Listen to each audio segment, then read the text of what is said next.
नमस्कार दोस्तों। दरअसल कल 102 सीटों पर चुनाव हुआ, लोकसभा चुनाव। और चुनाव का स्थिति यह था कि मैक्सिमम जगह वोट ऑफ परसेंटेज जो था घट गया। कहीं 2%, कहीं 4%, कहीं 6%, कहीं 10%। कहीं रीजन दिया जा रहा है कि गर्मी बहुत थी, कहीं बोला जा रहा है कि लोगों में उत्साह खत्म हो गया, कहीं कहा जा रहा है कि किसी सरकार से बहुत सारे लोगों को उम्मीद नहीं रहा कि भाई कोई भी सरकार उनके लिए कोई काम करेगी। पहले कांग्रेस को देख चुकी थी, आज बीजेपी को देख ली और सबसे उम्मीद खो बैठी है। ऐसा क्यों आया? सिस्टम ऐसा कैसे हो गया? 45 साल का बेरोजगारी का आलम यह है या गरीबी मुफलिसी का आलम यह है कि लोग जो है बाहर नहीं निकले वोट देने के लिए। दरअसल मैंने आपको बिहार का आंकड़ा पिछले वीडियो में समझाया था, बताया था। यूपी का आंकड़ा भी शॉर्ट्स में मैंने बता दिया। अभी हम डिस्कशन करते हैं डिटेल, दरअसल कहाँ कहाँ कितना वोट परसेंटेज हुआ। दरअसल त्रिपुरा में सबसे ज़्यादा परसेंटेज ऑफ वोट पड़ा है, 80% वोट मिला। वहीं पे पश्चिम बंगाल में 77%, मेघालय में 74%, पुडुचेरी में 73%, असम में 72%, तमिलनाडु में 67% और महाराष्ट्र में 58% वोट देने लोग निकले। ये थी कुल वोट ऑफ परसेंटेज जो कि लोग देने निकले हैं। अब घटा कहाँ कहाँ है मैं आपको बता देता हूँ। दरअसल पहले मैं आपको बता दूं कि मध्य प्रदेश में भी चुनाव हुआ था, जो हाँ सबसे ज़्यादा आपको वोट जो कि देने लोग निकले, सबसे ज़्यादा उत्साहित जहाँ थे वो कहा जाता है छिंदवाड़ा, जहाँ पे 79.18 वोट परसेंटेज ऑफ लोग जो है वोट देने निकले थे। और सबसे कम सीधी जहाँ पे 54% लोग ने वोट दिया।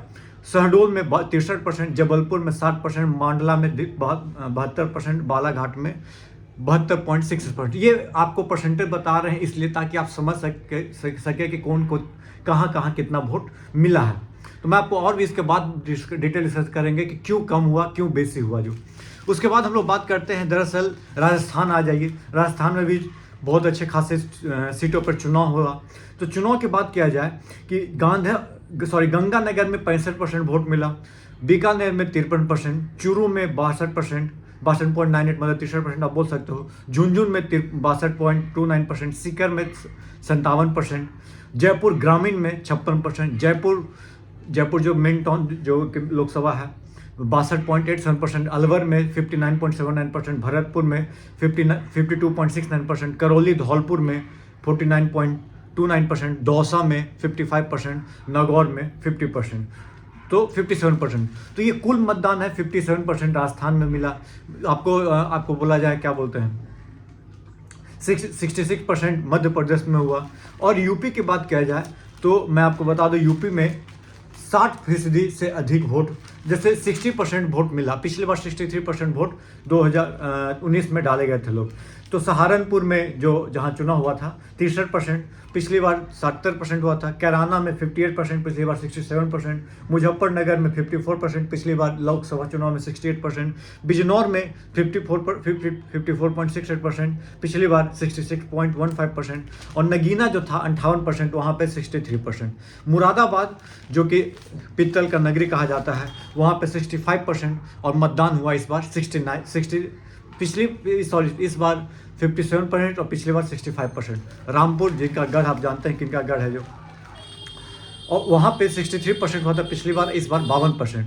पीलीभीत जो कि सीट यहाँ से था वरुण गांधी जी का, उनको टिकट नहीं दिया गया, वहाँ पे कुल मतदान हुआ 60% का, पिछली बार हुआ था 67% का। और मैं आपको बता दूँ पहाड़ी क्षेत्र जो है उत्तराखंड की हालत अब मैं आपको बता देता हूँ।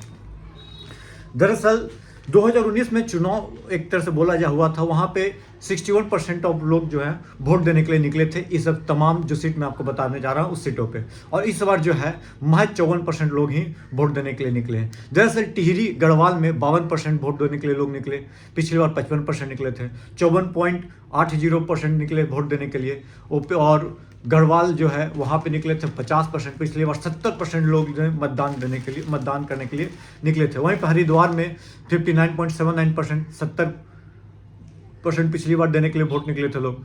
नैनीताल उधम सिंह नगर में 60%, पिछली बार 70%, मतलब 10% का अंतर था। वहीं पे अल्मोड़ा में 46%, जो कि 70% का मतदान हुआ था पिछली बार।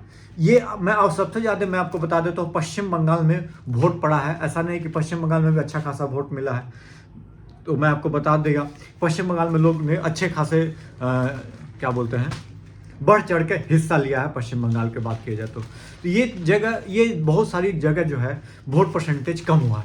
इसके मतलब मायने क्या है कि लोगों में उत्साह खत्म हो गया या किसी से उम्मीद करना लोग छोड़ दिए हैं। दरअसल बहुत सारे लोग का जो बयान आया है, तो मैं आपको बयान भी आपको सुना देता हूँ। दरअसल अमित शाह का बयान है कि देश भर में बम्पर मतदान हो रहा है। बम्पर मतदान समझ सकते हो, जबकि बम्पर मतदान हुआ ही नहीं। पहले के मुकाबले में 2019 के मुकाबले में बहुत कम परसेंटेज बोला जा सकता है।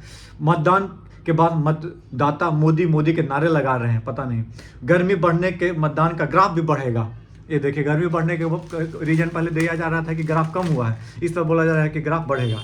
वहीं पे अखिलेश यादव का कहना है कि भाजपा के पहले दिन का शो जो है फ्लॉप हो गया है। जनता ने भाजपाइयों को अधिकारी अच्छी नहीं लगी और नहीं पुराना डायलॉग। शरद पवार ने कहा है कि अयोध्या में राम मंदिर का मुद्दा अब समाप्त हो गया, कोई भी इस मुद्दे पर चर्चा नहीं कर रहा है, मतदाता मुद्दे पर वोट कर रहे हैं। हमको ये लगता है कि एक और है नरेंद्र मोदी जी, उनका कहना है कि देश में बड़ी वैश्विक शक्ति बनाने के लिए अगले 5 साल महत्वपूर्ण है। वैश्विक हालात से निपटने के लिए सक्षम सरकार की जरूरी है, इसलिए नरेंद्र मोदी अपील किए हैं कि जाइए वोट दिए। वहीं पर राहुल गांधी ने बोला है कि आपका एक एक वोट भारत को, लोकतंत्र और आने वाली पीढ़ियों को भविष्य तय करने के लिए रहा है, इसलिए बाहर निकले और मतदान करें। देखिए, मतदान के लिए अपील करना कहीं गलत बात नहीं है, लेकिन इतनी लोगों की नाराजगी है कि लोग ये वोट देने नहीं निकले। नाराजगी देखिए क्यों हो सकता है कि क्योंकि पहले लोग जो है बीजेपी को देख चुके थे, उसके बाद कांग्रेस को देखे। दरअसल 2004 में सर्वाधिक वोट पड़े थे, 2009 में सबसे कम, इसके बाद 3 चुनाव में आगे अंतर। देखिए दरअसल क्या हुआ कि लोगों के मुफलसी भी कम नहीं हो रही है, बेरोजगारी कम नहीं हो रही। आप बोलिएगा कि हमेशा आप मोदी जी से सवाल करते हो। कांग्रेस का सवाल था, तभी कांग्रेस 2014 में सत्ता से हटी और लोगों को फिर से कांग्रेस पे उतना विश्वास नहीं हो पा रहा है जितना उनको होना चाहिए था। ये बात आप मानिए या नहीं मानिए।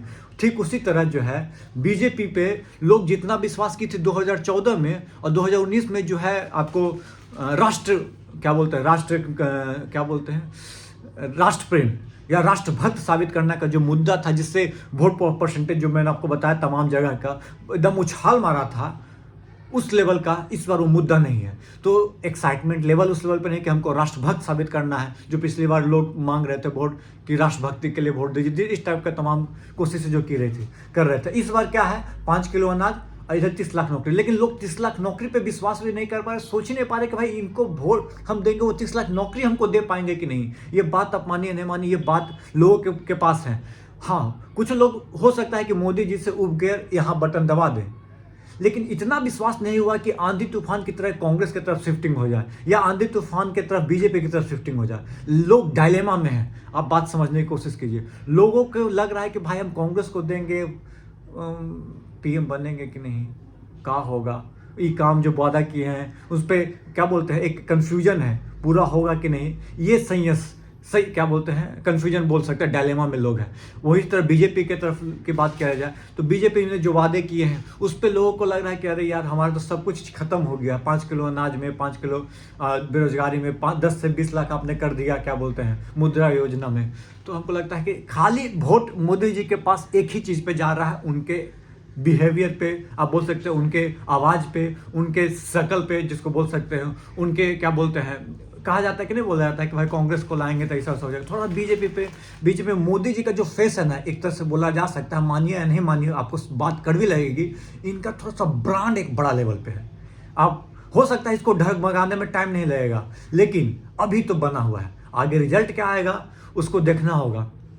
क्या कांग्रेस जो है इंडिया गठबंधन है, वो क्या बीजेपी के मुद्दों के खिलाफ अच्छे से चुनाव लड़ी या नहीं, कहाँ गड़बड़ हुई, ये भी आने वाला समय बताएगा। लेकिन गड़बड़ तो हुई है दोस्तों। बिहार में देखिए ना 48% वोट मिला है, मतलब कि लोग को कन्फ्यूजन है कि बीजेपी को देंगे वोट, मोदी जी को जिताएंगे तो काम हमारे लिए करेंगे कि नहीं, रोजगार पैदा करेंगे कि नहीं। संयस है, फूड फैक्ट्री क्या बोलते थे उसको, वो बनाने की कवायद कब शुरू होगी, कब किसानों का कर्जा माफ होगा, कब MSP मिलेगी, इस पे लोग अभी भी दुविधा में और देंगे कभी कि नहीं। ये रहा तमाम, हमको लगता है कि 102 सीटों में का जो हाल था उसका मैंने आपके सामने समकक्ष रख दी।